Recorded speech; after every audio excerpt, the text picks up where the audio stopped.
नमस्कार. मी राज गोखले आपल्यासमोर एक कविता सादर करतो. कवितेचं नाव आहे बुलबुल. चुकार येथे एक पाखरू रोज अंगणात. चुकार येते एक पाखरू रोज अंगणात, किलबिलते अन उडून जाते उंच आकाशात. चुकार म्हटल्या आधी पण हा नित्याचा क्रम, काहीतरी बोलण्यास पाहे हृदयातून.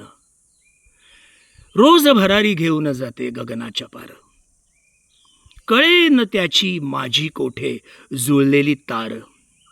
काय नेमके सांगण्यास हे रोज उडून येते, असेल का त्याचे नि माझे गतजन्मीचे नाते.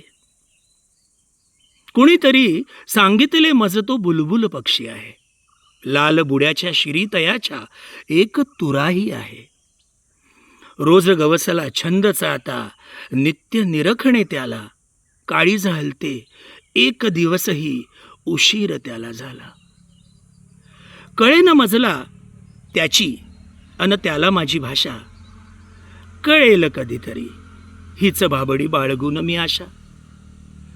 आताशा मी पाणी ठेवून दाणे टाकीत बसतो, आताशा मी पाणी ठेवून दाणे टाकीत बसतो. कृतज्ञतेचा असा सोहळा रोज अंगणी घडतो. गोल गोल फिरवून मानतो मला, मी त्याला बघतो. निघून जाताना तो थोडा मिश्किलतेने हसतो. 4 दिवस तो आला नाही, वाट पाहतो आहे.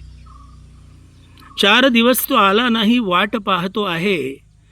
शून्यामध्ये आकाशाच्या नजर रोखुनी आहे. वणवा कुठेतरी लागला, जंगल जळले सारे. वणवा कुठेतरी लागला, जंगल जळले सारे. पाचोळ्यांच्या राखे संगे उष्ण वाहती वारे. ना कोठे तो बुलबुल आता, नाही चाहूल त्याची. ना कोठे तो बुलबुल आता, नाही चाहूल त्याची. देऊन गेला उरी जखम तो आता जन्मभराची. देऊन गेला उरी जखम तो आता जन्मभराची. धन्यवाद.